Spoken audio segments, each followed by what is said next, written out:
feature-length Thomas film, Thomas and the Magic Railroad, went through production hell, and as a result, it was a box office flop. Will season 6 be better than this movie?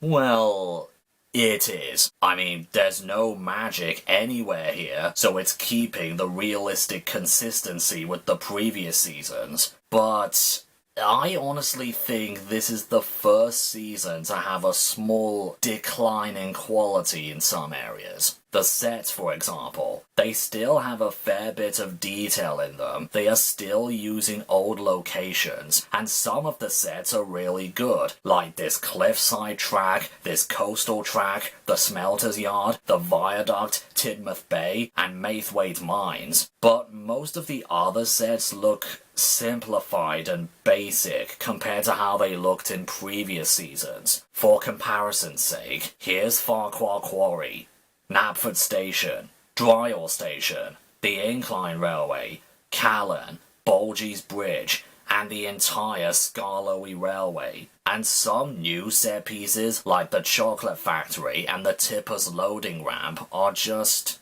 strange. Is there anything to secure the trucks when they're being turned upside down? Is it automatic? Is there someone in control? Are there clamps that need to be manually fastened to the wheels? And why build the Chocolate Factory and the loading siding really close to the bottom of a hill? It would be hard work for the engine going up it without a good build-up, and as you have seen in Percy's Chocolate Crunch, going down the other side of that line is just a crash waiting to happen, even without any oily rails.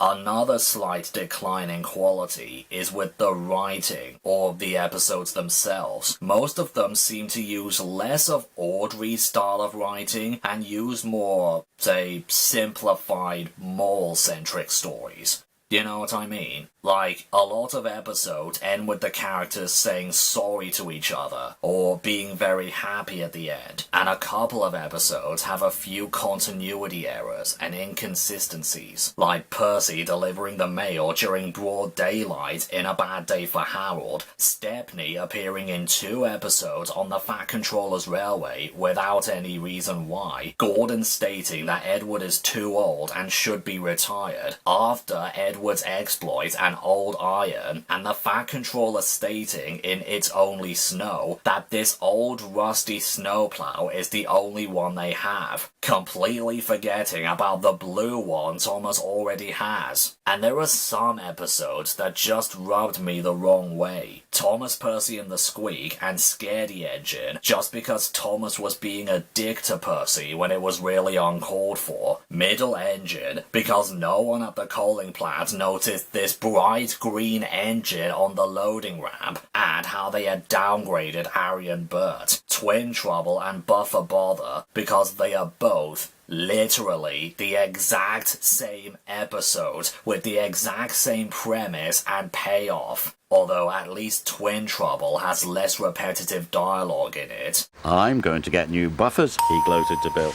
Well, I should get new buffers too, Bill complained. But you don't need new buffers, Ben teased. You're only getting new buffers because you're clumsy. Ben couldn't wait to get new buffers. He wanted new buffers too. All he could think about was Ben's new buffers. And stop thinking about Ben's new buffers. He tried thinking about anything but Ben and his brand new buffers. I want new buffers too, he cried. He works, he suffers, while Ben, his twin, gets brand new buffers. I might not have new buffers. Ben puffed into the quarry with his shiny new buffers. Before you get new buffers. Ben rolled up to Bill with his new buffers gleaming.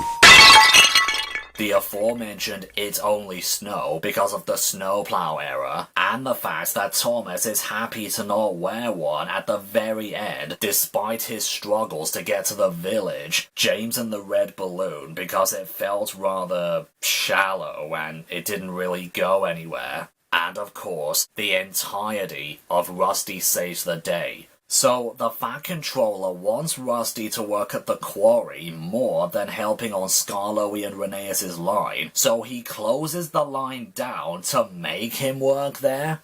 1. Rusty is a track inspection and maintenance diesel. That's what he's supposed to do. And 2. He literally shut the whole line down? The Skarloey Railway isn't just a quarry railway. What happened to all the passenger trains? Did he scrap them until the 2 weeks of repair was agreed? What about Duncan, Peter Sam, Sir Handel, Duke? What have they been doing? What about those passengers that travelled all the way to Crovan's Gate to visit the mountain and lakes? What were they going to do? Just sit at the station and wait for Henry or James to come back? And how did the line end up in this much disrepair if Skarloey, Rheneas and Rusty were running on it the entire time anyway?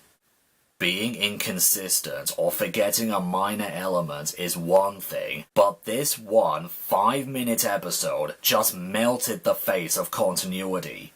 But even though there are quite a few things strange or just downgraded in this season, they always manage to counterbalance them with something positive, like the snowplow thing I had mentioned twice already, but I do like Thomas's determination to get to the village. Percy delivering the mail during the day is backwards, but at least we saw the one and only time Harold crashed. That's new and interesting. Thomas and the jet engine has been made completely unrealistic in order for the story to happen. I mean, Thomas would have done a Gordon tumble at Brendam alone, which in itself is an amazing crash, but the sequence is so fast-paced and is so hilarious that I just don't care. Thomas was being a dick to Percy only because it was Halloween, but I love the fact that they added an echo effect to Angelus's character dialogue in the smelter shed. Duck wanted to pay Thomas back for all his teasing. "Please, sir," he said, "I'm sure Thomas wouldn't mind staying." "Of course not," Thomas boasted. "I'm not a scaredy engine." That is effort. Speaking of which, the main reason I have heard most people say as to why they dislike Season 6 was because of Alec Baldwin's narration, and basically nothing else. People, you do know there's another English version of this entire season, right? Like, I know you guys had no choice but to listen to Baldwin's bored, tired voice in the 2000s, but I feel like you don't have an excuse in current times. The UK dub is widely and easily available for the whole world to see. Why not just watch the UK dubs to get a better experience and better tellings of these stories? Even if some of them are still below average, you just have to get used to them calling cars trucks and Sir Topham Hatt the Fat Controller. That's all.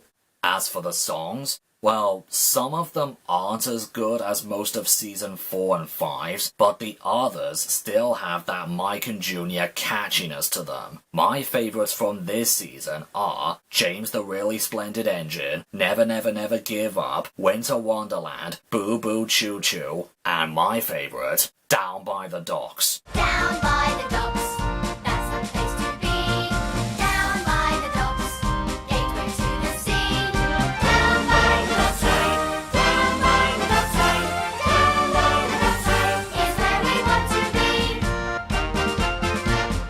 All of them have different styles which make them enjoyably unique, from finger-snapping jazz to cheery Christmas music, from a catchy-as-hell sea shanty to a creeping, eerie piece with visuals that would have actually scared me as a kid.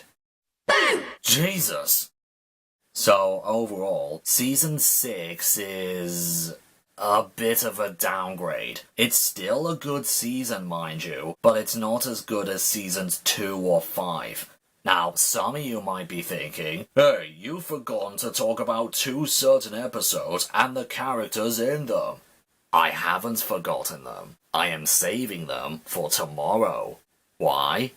Wait and see.